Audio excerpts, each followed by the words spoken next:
എന്തില് പറയും ഞാൻ? എത്ര രൂപ? 4250.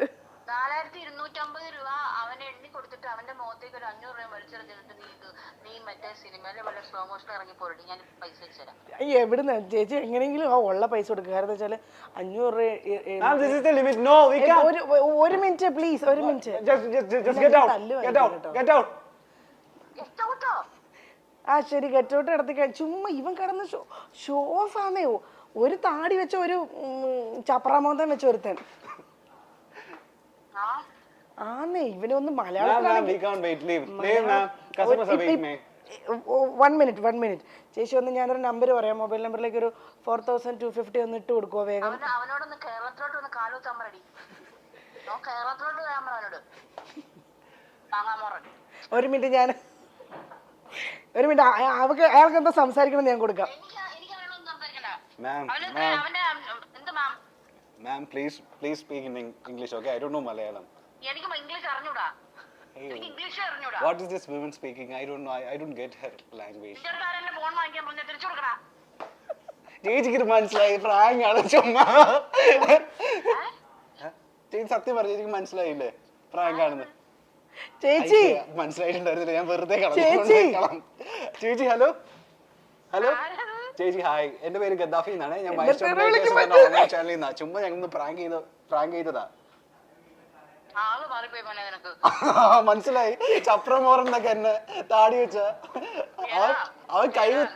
ഞാനൊരു കാര്യം പറയട്ടെ, നിങ്ങൾക്ക് പറ്റില്ല. നിങ്ങൾ എന്നെ പ്രാങ്ക് ചെയ്യാനായിരുന്നെങ്കിൽ ആ മാങ്ങാമോറി എടുത്ത് പറ, പ്രാങ്ക് ചെയ്യാനായിരുന്നു എങ്കിൽ ഒരു കാരണവശാലും 4500 വിളിക്കരുത്. അവിടെ വന്ന് വല്ല ഞാൻ അങ്ങോട്ട് പറഞ്ഞൊരു ഐഡിയ വല്ലതും നശിപ്പിച്ചെന്നോ എന്തെങ്കിലും പറഞ്ഞിട്ട് 2.5 ലക്ഷം രൂപ 3 ലക്ഷം രൂപ ചോദിക്കണം. പിന്നെ ഞാൻ അവിടെ ചെന്ന് നശിപ്പിച്ചാൽ ഞാൻ അവർക്ക് 2.5 ലക്ഷം രൂപ കൊടുക്കാൻ. എടി ഇത് തന്നെ നീ കൊച്ചുമായിട്ട് അവിടെ പോയി നിക്കുവാന്ന് പറഞ്ഞോണ്ടാ ഞാൻ നിനക്ക് കാശ് അയച്ചുതരാന്ന് പറഞ്ഞു. എന്നോട് ചോദിച്ചേ പ്രാങ്ക് ചെയ്യാൻ പറ്റിയ ഏത് സൂര്യ. എനിക്ക് അങ്ങനെ ഇൻഡസ്ട്രിയിൽ ഒരുപാട് ഫ്രണ്ട്സ് ഒന്നും ഇല്ല. ഉള്ളതിൽ നല്ല രീതിയിൽ സ്പോർട്സ്മാൻ സ്പിരിറ്റിൽ എടുക്കാൻ മഞ്ജു ചേച്ചി മാത്രമേ ഉള്ളൂ. ധൈര്യമായിട്ട് വിളിക്കാം. അപ്പം മഞ്ജു ചേച്ചിയെ വിളിക്കാന്ന് പറഞ്ഞത് എന്റെ ഫോൺ ഇത് വിശ്വസിക്കാണ്ടാന്നറിയാം. 4200 രൂപ എന്ന് പറയുമ്പോ നമ്മള് വിശ്വസിക്കും. 4200 രൂപ പിന്നെ കുഞ്ഞുമായിട്ട് പോയി നിൽക്കുമല്ലേ, അത്ര വലിയ എമൗണ്ട് അല്ലല്ലോ. നമുക്കിപ്പോ 4200 ഈസി ആയിട്ട് അയച്ചു കൊടുക്കാവുന്നല്ലേ ഉള്ളൂ. നിന്നോടാ 4000 അതൊരു 4,00,000 അടുത്ത വട്ടത്തെ പ്രാങ്കിലാണ്. എന്തായാലും ചേച്ചി താങ്ക് യു സോ മച്ച്. എവിടെ ചേച്ചിയുള്ള? ഞാൻ മൈസൂർ അടി. ഞാൻ ബേസിലിന്റെ ഒരു പടത്തിലാണ്. ഏത് പടം? ഫാലിമി എന്ന് പറഞ്ഞൊരു സിനിമ, ഫാമിലിയെ തിരിച്ചിടുന്ന. ഫാലിമി. നിങ്ങൾ ഹോമും ഫാമിലി കുടുംബം ഇത് മാത്രമേ ചെയ്യൂ?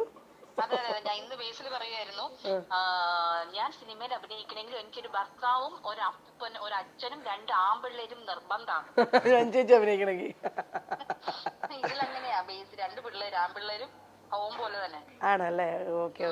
എന്നാ തിരിച്ചു വരുന്നേ? ഞാന് മെയ് 2-ാം തീയതി വരും. മെയ് 2-ാം തീയതി ട്രിവാൻഡ്രം വന്നാൽ ഇതിന്റെ ബാക്കി ഒരു ദിവസം കൊണ്ട് ഷൂട്ട് ഉണ്ട്. ജഗദീഷേട്ടൻ മുട്ട അടിക്കണം. അത് ഇവിടുന്ന് മുട്ട അടിച്ചിട്ട് വീട്ടിൽ വന്നിട്ടൊരു സീൻ. ഓ ശരി. ഓക്കെ ചേച്ചി, അപ്പൊ എന്തായാലും ശരി, താങ്ക് യു. സോറി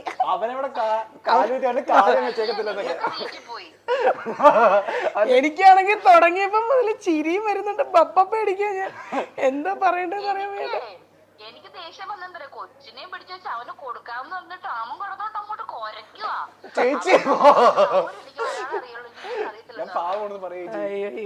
ഇവൻ പാവാന്ന് പറയാൻ പറഞ്ഞിട്ടുണ്ട് കേട്ടാ. ശരി ചേച്ചി, എന്താ വിളിക്കാം. ശരി ചേച്ചി, ഞാനിത് കഴിഞ്ഞിട്ട് വിളിക്കാം. ശരി, ഓക്കെ. അതാണ് നമ്മളുടെ കഴിഞ്ഞോ? അത് പറ്റില്ല, എനിക്കിനി കുറെ കൂടെ പറയാനുണ്ട്. ചേച്ചി 1.25 മണിക്കൂറായി. 1.5 മണിക്കൂർ അല്ലേ? കട്ടിയാണെങ്കിൽ ഒത്തിരി ഇല്ലേ? ഉണ്ട്, പക്ഷെ സമയം പോയതേ അറിഞ്ഞില്ല. അടിപൊളിയായിരുന്നു. നമുക്കൊരു ഇൻഹിബിഷൻ ഉണ്ടായിരുന്നില്ല ചേച്ചിക്ക് സംസാരിച്ചു തുടങ്ങാൻ. എനിക്കറിയില്ല ഇത് എന്നോട് മാത്രം ആയതുകൊണ്ടാണ്, അല്ലെങ്കിൽ പൊതുവെ അങ്ങനെ തന്നെയാണോ? ഞാൻ വർത്താനം പറയാൻ അല്ല, നീ ഭയങ്കര അതെ. അല്ല അങ്ങനല്ല, ഇപ്പം നോർമലി സംസാരിക്കുന്ന പോലെ സംസാരിച്ചു കഴിഞ്ഞാലേ നമുക്കങ്ങ് സംസാരിക്കാൻ പറ്റും. പിന്നെ ഒരു ആങ്കറിന്റെ ഏറ്റവും വലിയ ക്വാളിറ്റി ഇരിക്കുന്ന ഓപ്പോസിറ്റ് നിൽക്കുന്ന ആൾക്കാരെ കേൾക്കുക എന്നുള്ളതാണ്. അതാണ് ഏറ്റവും നല്ലതായിട്ട് വേണ്ടത്. നിങ്ങളല്ലാണ്ട് ഇൻ ബിറ്റ്വീൻ കുറെ ക്വസ്റ്റ്യൻസ് ചോദിക്കുന്നതിൽ നല്ല അവരെ പറഞ്ഞു വിടാൻ നിങ്ങൾ സ്പേസ് കൊടുത്ത ഇഷ്ടംപോലെ ഇങ്ങനെ പറഞ്ഞുകൊണ്ടിരിക്കുക. എനിക്കൊക്കെ ഉണ്ട് കുറേ. എനിക്കിനിപ്പോൾ ഒരു 5 എപ്പിസോഡിനുള്ള അങ്ങനെ എനിക്ക് സംസാരിക്കാൻ ഇഷ്ടമുള്ള ആളാണ്. അപ്പോൾ അതുകൊണ്ട് ഇങ്ങനെ പറഞ്ഞുകൊണ്ടേയിരിക്കും. പക്ഷെ ഇത്രയും നേരം ടൈം പോയത് സത്യമായിട്ട് ഞാൻ അറിഞ്ഞില്ല. Thank you so much. ഇതിനകത്ത് ഷാജി പാപ്പൻ മൈൽ സ്റ്റോൺ മേക്കേഴ്സിന്റെ ഇതിന്റെ മെയിൻ ആൾക്കാർക്കും പിന്നെ അപ്പൂസ എന്ന് പറഞ്ഞ ആൾ എന്നെ വിളിച്ചത്. അപ്പൂസ് വന്നിട്ടുണ്ട്. അപ്പൂസിനും കുറച്ചു നേരം ഇവിടെ ഞാൻ പോസ്റ്റ് ആക്കി.